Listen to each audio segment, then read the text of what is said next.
there has to be a plenary action, okay? So kung hindi ma-actionan sa plenary, hindi pwedeng action, hindi makakapag-impeachment trial. Possible yun. Lahat ng gagawin namin, even the declaration of the senators sitting as an impeachment court, kailangan ng plenary action. Possible preparation, sir? Wala. Zero. Pero sir, yung rules, pwede siyang gawin even during the break. It has to be decided upon plenary action yan. You can paikot or discuss about it among yourselves and then promulgate it in the plenary. Some scholars were saying... Guys, even the referral takes a plenary action, okay? I'm sure you guys are aware of that. So, ibig sabihin, you will not be able to act on it kung naka-adjourn kayo. Kailangan... Walang plenary. Break. Sir? So, Walang plenary, so yeah. So, walang How? plenary, so hindi nyo ma-actionan yun kung isa The rules? na naka-adjourn na kayo. The rules or whatever it is, again, there has to be a plenary action, okay? So kung hindi ma-actionan sa plenary, hindi pwedeng action, hindi makakapag-impeachment trial. Possible yun. Lahat ng gagawin namin, even the declaration of the senators sitting as an impeachment court, kailangan ng plenary action. Pero Diba? sir, some scholars were saying na kahit naka-adjourn ng Senado, kayo ang role nyo bilang senador, pero when it comes to impeachment, may special role kayong ginagampanan. So kahit naka-adjourn, you can continue. Nasa konstitusyon ho, tama. Yeah. Pero again, it is the plenary action that would give us the go signal na we can, parang di ba pagka nagbe-break tayo, kahit committee hearings lang, kailangan banggitin mo doon sa plenaryo na ito ay ino-authorize ng bawat miyembro ng So pwedeng mag-continue Senado. sa susunod na Senado? Yep. Is that what you mean? Um, Kung halimbawa matapos all yung things being again it's so hard for me to speak on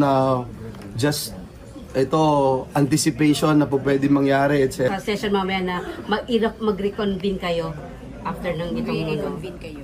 Kailangan may mag-move na mag-reconvene kayo. If it is filed and it is in the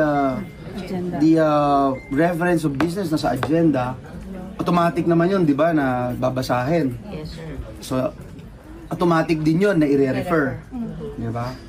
And then if it is referred to a particular committee, the committee chair would act, whether it's rules or committee on justice, etc. You know. And there will be a motion. Siyempre, na... Pero yan, ang haba ng... Tignan nyo ha. Kung magmo-motion, kunyari si RG na i-convene kami as a court, pwede kong tanongin, RG, meron na ba tayong rules? How do you decide on quorum? Meron ba? Wala ata eh. Pagka disposition of motions, yung mga yan, you have to talk about it, di ba? Again, ang hirap na anticipate na meron tayong schedule today, may agenda tayo today, may mga ipapasa kaming third reading Mahaba today. yung agenda nyo today, sir. Yung third reading, madami. In short, hindi gaya today. Hindi ko masasabi yan, I'm not the entire Senate.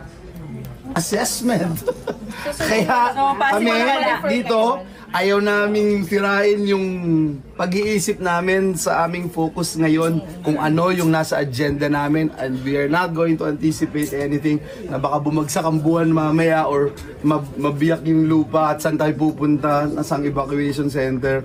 Alam naman namin yung gagawin, na alam namin may evacuation center pag nangyari yun. Pero hindi namin pagtutuunan ng pansin na kailangan siguruhin ko na air condition yung tutulugan ko sa evacuation center o walang lamok. Hindi yun ang senaryo ngayon. Sir, dahil ba wala sa agenda, it means hindi posible. Dahil po wala sa agenda, that means hindi siya masasabi or matatransmit sa session mamaya. O pwede niyong ipasa? Sometimes kahit wala sa agenda, if you recall, the majority there would say the motion, the guy who's with the permission of the body, etc. Diba? Kasi wala nga. Because at any point in time, pag may tinakal ka sa floor, diba, na wala sa agenda, you can raise a point of order anytime. Pero sir, di ba technically, pwede kayong mag-session hanggang Friday? Technically, yeah. Pwede. If we don't adjourn, but siguro ang question ko din, bakit bakit ba ngayon, how long did it take in the house ba? If, again, anticipating, ayan, hindi ko alam. Kaya ang hirap pag-comment, ang hirap puro anticipate mo, kung ganito, kaya mahirap eh. So, Kapag andyan na. yeah, better kung nandyan na, mas marami tayong siguro masasabi kung nandyan na, or ano pa yung... Lahat possible eh. Lahat subject to be questioned by